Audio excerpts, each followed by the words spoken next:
Why is it that so much of Netflix content for children promotes a transgender ideology?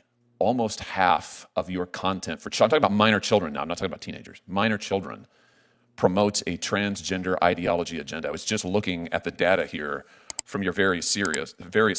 And what concerns me is just 2 days ago, a jury in New York awarded a former transitioner $2 million because she said that her psychologists and others pressured her into, they pushed on her an ideology that proved to be extremely detrimental. I'm sure you know that in the UK, the National Health Service in the UK has said that they're not going to perform transgender surgeries or any longer so-called gender-affirming care for minors, including in counseling, because it is so incredibly detrimental. Our own HHS has come forward with similar findings this past year, yet if you turn on Netflix, you'll find that an enormous amount, and I say this as a parent with 3 young children, an enormous amount of your children's programming has this ideology and agenda in it.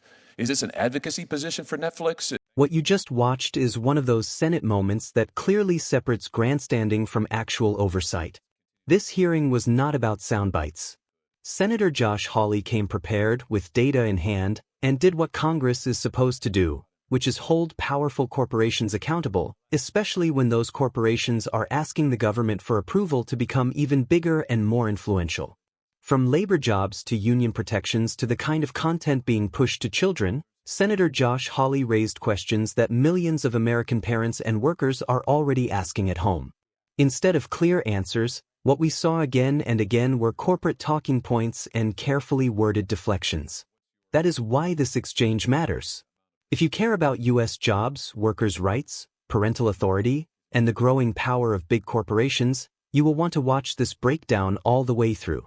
This is Congress Lens. I'm Audrey. If you want clear, no-nonsense reactions to what really happens in Congress, like this video, subscribe to the channel, and turn on notifications so you don't miss our next breakdown. Thank you, Mr. Chairman, for calling this hearing. Welcome to the witnesses. Mr. Sarandos, if I could just start with you, let's continue to talk a little bit about the labor impacts here, if we could.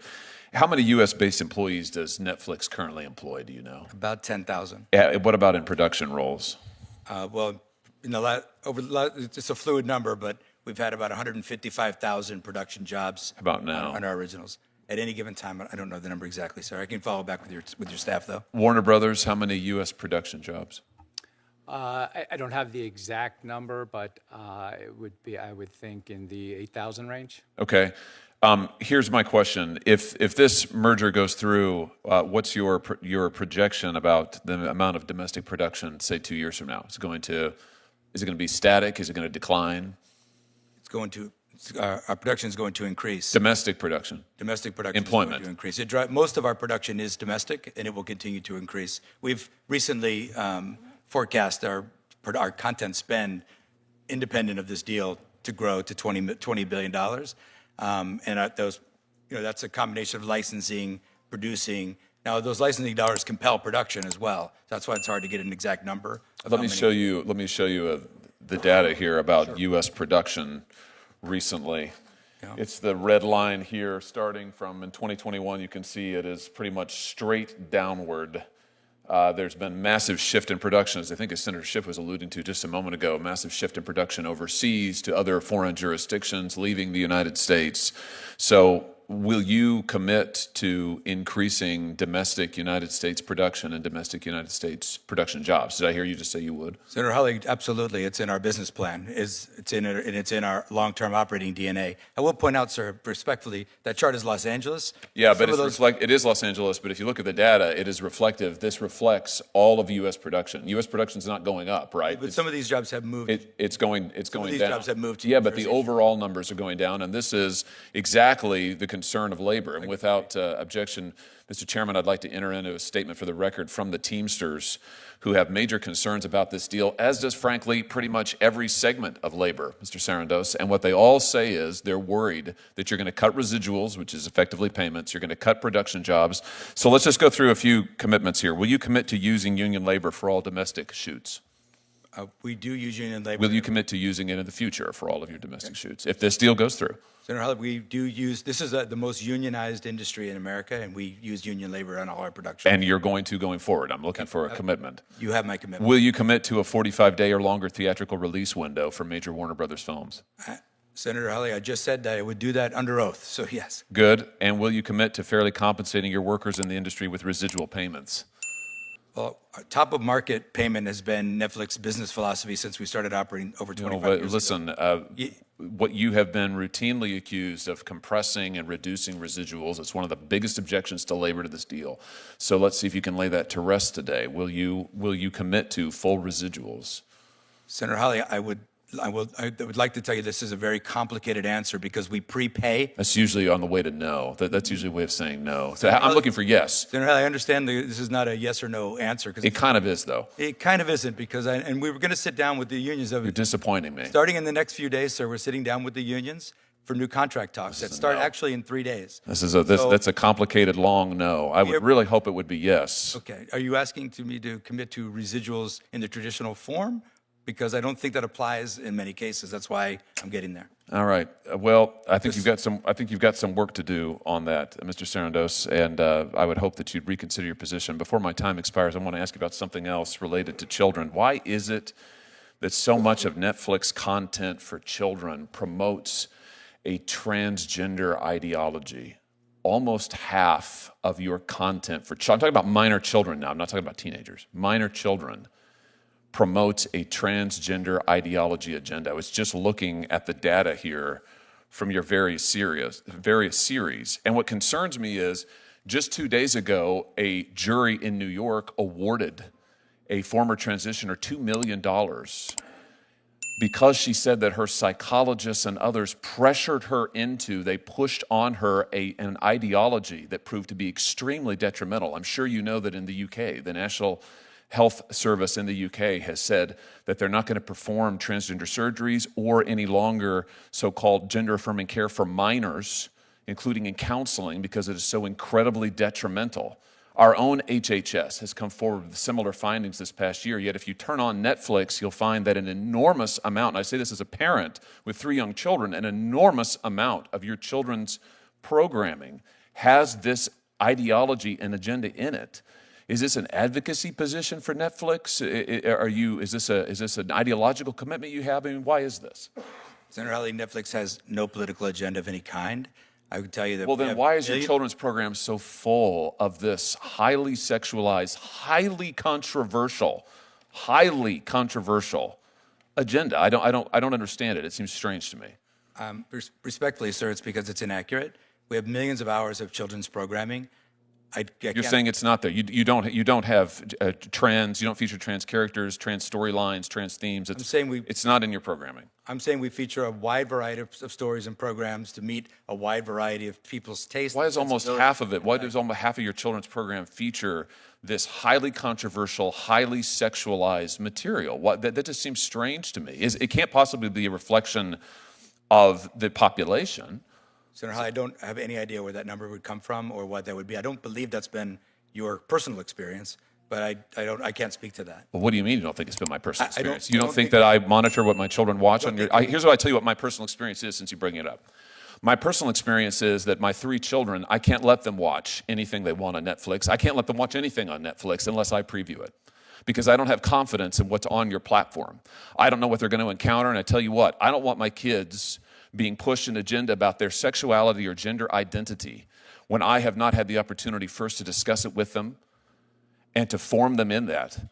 And I, frankly, on behalf of parents around the country, it offends me that Netflix is pushing this content at parents in what seems to be a very coordinated, thought-through, planned-out agenda in a way that, frankly, I think undermines parents, certainly undermines me and my wife. We have to watch every show beforehand before we can let our kids watch it. Now, I don't know. That seems pretty concerning to me. I know you make a gob of money on it, and maybe that's the answer. But it just seems to me that it's a disservice to the parents of this country, particularly given what's happening with our youth on this subject. Senator, if I may answer, like I said, we have millions of hours of content on Netflix at any given time. We have state-of-the-art tools for you to manage those choices for your children and to block any title that you might be offended by for any reason. So we are parents at Netflix as well. We share all your concerns about raising kids and also the ability to raise them as you see fit in your household and anyone else's household as well. My concern is that you don't share my values or those of many other American parents, and you want the United States government to allow you to become one of the largest, if not the largest streaming monopolist in the world, I think we ought to be concerned about what content you're promoting. Now that we have watched the full exchange, let's talk about why Senator Josh Hawley was right to press Netflix the way he did. First, the labor issue. Ted Sarandos openly states that Netflix employs about 10,000 US-based workers. But when Senator Josh Hawley starts pressing on production jobs, the numbers suddenly become unclear. They are described as fluid, uncertain, or something his staff will follow up on later. That alone should raise concern. Senator Josh Hawley presents data showing that U.S. production is declining and that jobs are shifting overseas. Ted Sarandos responds with assurances and long-term business plans. But notice the pattern here. There is confidence when talking about revenue and content spending, yet hesitation when the conversation turns to American workers. That hesitation is exactly why Senator Josh Hawley pushes for firm commitments instead of vague promises. To his credit, Senator Josh Hawley secures several commitments under oath, including continued use of union labor and maintaining a theatrical release window for major films. Those commitments do not happen without pressure. Corporations rarely volunteer limits on themselves. They respond when lawmakers refuse to let them dodge. Then we get to residuals, and this is where the difference between corporate language and worker reality becomes obvious. Labor unions, including the Teamsters, have made it clear they are deeply concerned that this merger will further squeeze workers. Senator Josh Hawley gives Ted Sarandos a straightforward opportunity to reassure those workers with a simple yes. Instead, the response turns into a long explanation about complexity and future negotiations. When corporations say an issue is complicated, workers often hear a polite way of saying no. Senator Josh Hawley calls that out directly, and that is exactly what oversight is supposed to look like. It is respectful, firm, and unwilling to accept non-answers. Then the conversation shifts to children's content, and this is clearly personal for Senator Josh Hawley, as it would be for many parents. He speaks not just as a senator, but as a parent describing real experiences. He talks about having to preview content before letting his children watch because he does not trust what might come up unexpectedly. Ted Sarandos denies that Netflix has any ideological agenda. But denial alone is not reassurance. Saying there are millions of hours of content does not answer the question being asked, which is why controversial gender ideology appears so frequently in programming aimed at children. Senator Josh Hawley does not argue that parents should not have choices. He argues that parents should not be undermined. That distinction matters. Parental control tools are useful, but they do not replace transparency or responsibility, especially when a platform is asking the government to approve its expansion into one of the most powerful media entities in the world. At its core, Senator Josh Hawley's message is simple. If Netflix wants approval to grow its power, the public has every right to question how that power is used.